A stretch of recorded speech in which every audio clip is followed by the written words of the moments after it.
adventure, intrigue, lost cities, ancient mysteries, and more on this week's episode of East 10 Investigates.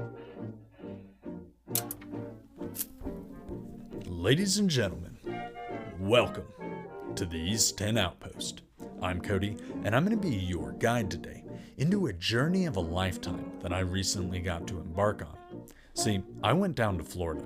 I got to meet with the amazing Beall, and while I was there, he showed me his collection of precision ancient Hardstone vases. See, these little things have raptured my imagination for years, ever since Ben first put them out into the public zeitgeist and pointed out what a truly miraculous anomaly these little things are. But what I used to think about them, and what I think about them now after getting to see them in person and touch them, well, it's changed. So that's exactly what we're going to be taking a look at today as East 10 Investigates Precision Ancient Hardstone Vases.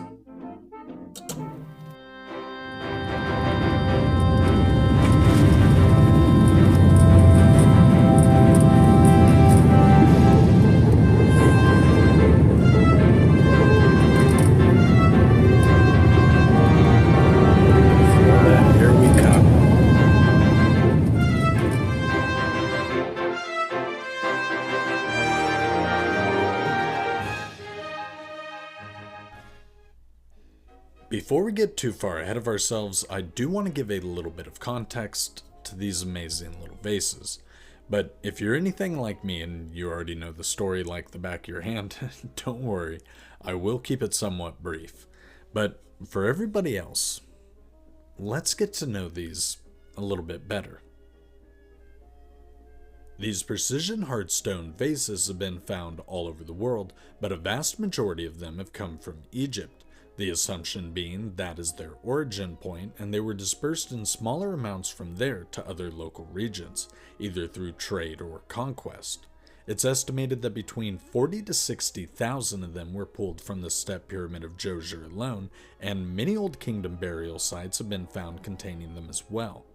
Because of literally thousands of years of looting from ancient Egypt, many of these vases wound up on the antiquities market. For years, collectors have coveted these gorgeous works of art, but it wasn't until Ben Van Kerkwijk pointed out their anomalous precision that people really started to realize their true value. Fortunately for the world, one of the people who noticed was Beall, CEO of the Bealls Corporation and host of the podcast Limitless. Matt has been an absolute blessing to the world and the ancient history community alike, and has transparently shared his collection and the data he's received from scanning it with state-of-the-art precision measuring equipment with the world. The results have been astonishing, with many vases showing precision down to 1/1000th of a millimeter, fractions upon fractions of a human hair of deviance away from perfection. Results that we would have only been able to achieve ourselves from about the 1970s on, with many of these vases boasting provenance that dates them back to being recovered well before the 1970s, and on the antiquities market since then, meaning it's impossible for a lot of these to be forgeries. Okay, so at the start of the video I mentioned that my thoughts on these had changed. Let's get into what I meant by that. See, I used to think that these served some sort of acoustic function. Given that so many of them have the ability to freely spin, I couldn't help but think about what would happen if air was blown into it. It would create the spinning effect. It would also create a bit of an acoustic whistle. Think about if you've ever blown into the top of a beer bottle, that sound that's created is somewhat pleasing, and if you actually know how to do it right, you can make very pretty music with it. And given how acoustically and musically inclined the ancient Egyptians were, it doesn't seem far-fetched to me that they would have made an instrument out of beautiful vases, because of course they valued beauty in music and visuals equally. It wasn't one more than the other. So it's completely reasonable to me that that's a function they could have served. But when I actually got to see them, and I actually got to see Matt's collection, there was one in particular that it completely changed my mind. This one right here. See, recently Luke Caverns was on Matt Beall for the second time, and he discussed his theory on what he thought these vases might have been used for. And basically, it was old world pill containers. See, he reasoned this might have been what the priest class carried around their psychedelics in, things like the Blue Lotus. And when you see ones like this that are actually pointed on the end, this has no ability to stand. There's nothing you could possibly do to get it to stand unless you put it upside down, or if you carried it on a necklace around your neck. And what's interesting is this is cored out on the inside. It's not just a straight core down. It's evenly cored out in the shape that you see represented on the outside. I would imagine it's honestly pretty thin. And as you can see in the scan of it, there's actually a bust. A little bit of a crack. And the wall itself isn't very thick. So, with all of that in mind, it leads me to believe that the only thing this could have really been useful for is a liquid or a powder. If you were carrying it around your neck, you would be able to retrieve a liquid or a powder from this pretty easily. Get yourself in a priestly mindset and go about your old world sermon. So, honestly, I think Luke was right. I think that's exactly what these vases were. They were a symbol of perfection, of divine perfection. A symbol that, like we see represented in the Great Pyramids and other incredibly anomalous builds and creations of the old world, they did it for the divine. The divine was perfection.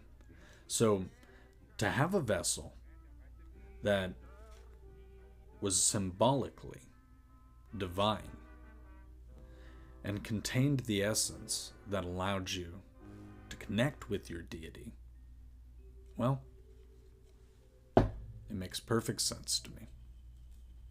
And in my mind, that's a case closed. Now, I want to be perfectly clear about this. I don't ever like to put all my eggs in one basket or precision Hardstone vase, but I think there's pretty good supporting evidence. And hear me out on this. If we think like the ancient Egyptians thought, and that's symbolically, I think it makes a lot of sense. See, up until recently, we wouldn't even have been able to make these ourselves. So if we would have even had the equipment in the early 1900s to scan these and realize exactly the precision these were boasting, well, we would have been jealous and we would have coveted these just as much as apparently everyone else in the old world did. See, these were, for the people who knew, an immediate symbol of wealth and power and importance. The average person wasn't going to get their hands on one of these because they weren't meant for average things. Their design isn't average. Their precision is not average. They really were, seemingly up until recently, crafted by the gods.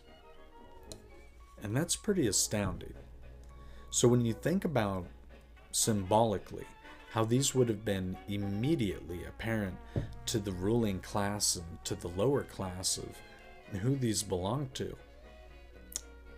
well, it makes a lot of sense that their contents would have been something also symbolically important. And that would have been their cell phone with God, They're a great communicator to the deities of the old world. See, the lower class didn't have access to that. So, when you think about these vases that literally couldn't be set down, well, I highly doubt those psychedelics and those potent drugs were ever really just set down and laying around. I doubt it very strongly. So, for them to have been carrying around little vases like this, or in ceremonies, setting down ones like this, and maybe even mixing the incense through spinning ones, who knows? But it makes a lot of sense that something this important and this coveted and symbolically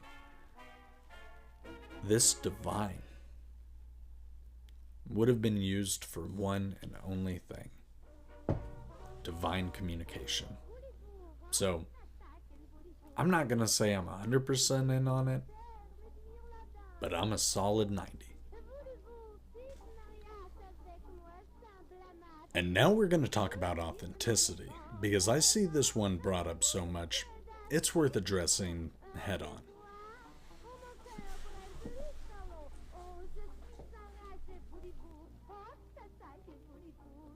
So, like I mentioned earlier, Matt has packed plenty of receipts into this debate, and he's released the provenance for many of the vases that he's released the scan data for.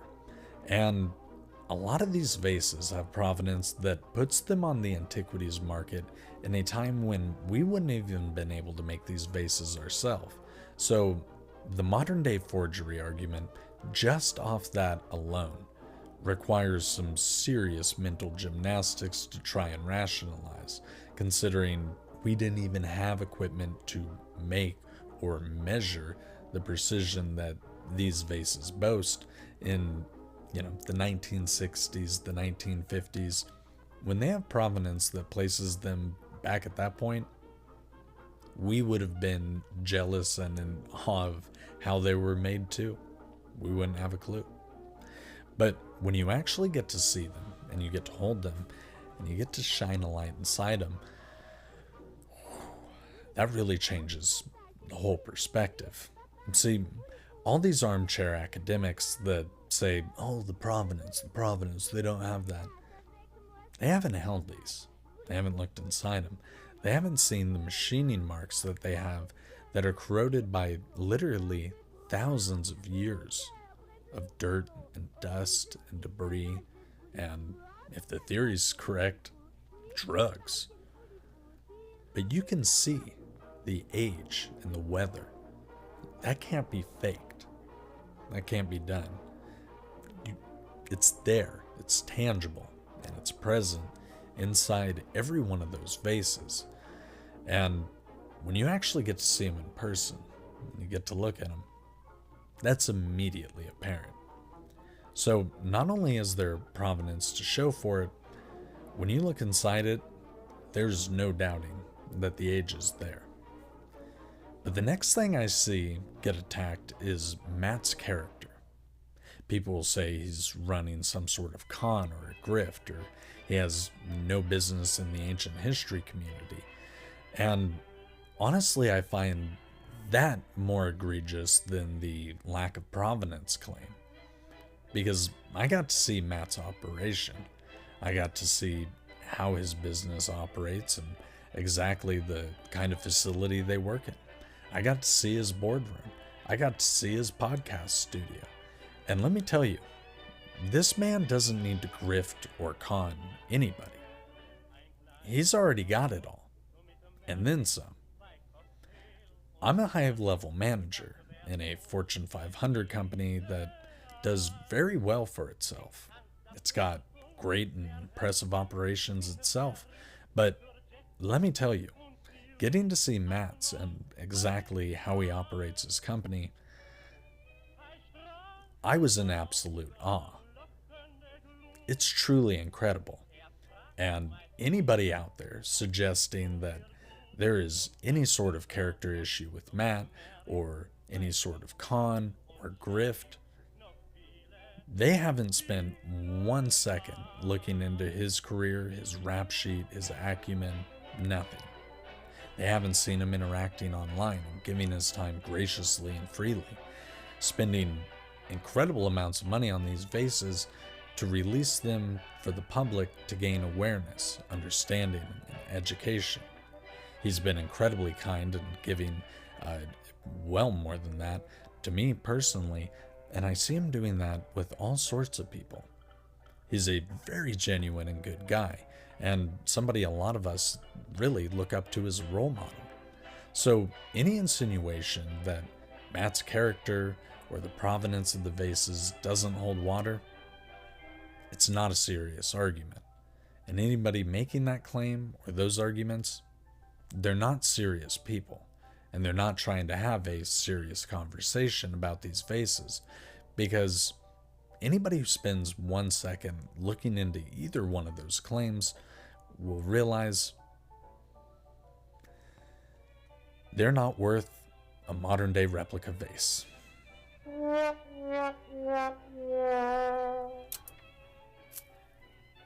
So to wrap this thing up, here's what I'm going to recommend. If you have any ability to see one of these in person, I strongly suggest you do so. Cosmic Summit 2025 is just around the corner now, and I know Matt's going to have his entire collection there for the public to view, which has to be a logistics shipping nightmare that I can't even imagine how stressful that would be. But if you have the ability to capitalize on his stressors and see the collection, I would encourage you to do so, because there's no museum in the world that has anything close to the amount that he has available to be viewed. But if you can't make it out to Cosmic Summit, check and see if any of your local museums happen to have one of these on exhibit for the public to see. Because even just one of them, well, when you get to look at it up close, it reveals just how astonishing it is in ways that seeing it on the computer or reading about it just really can't describe. And like I talked about its symbolic importance, I really feel like it's symbolically important in our modern day and age for knowledge and secrets we've yet to unlock. Because I think when we figure out how these were made and when these were made, we'll figure out more secrets and more answers we've been wondering. Things like how the Great Pyramid was constructed. And no, I don't want to hear the academically accepted answer in case you were about to put that in the comments. So these little guys, they've got a lot to tell us if we're willing to listen. So hopefully you'll keep an open mind and you're willing to listen to the secrets they have to tell us. But I would love to know, what do you think? What do you think their purpose was? Do you think the theory of them holding drugs was correct? And how do you think they were constructed? And when do you think they were constructed? Because really there's so many more questions than answers, but that's the fun of it all. That's the indomitable quest for knowledge that we all have to undertake. It's constant. It's unending. We have to keep asking these questions if we want to keep getting answers. And hopefully we do want to keep getting answers, because the pursuit of knowledge, well, that's the whole point of it all, right? That's why we're here, to learn every day, to get a little bit better, hopefully, and to move forward. Just that much more, even if that's it. So hopefully you'll keep that in mind and be unending in your quest for knowledge.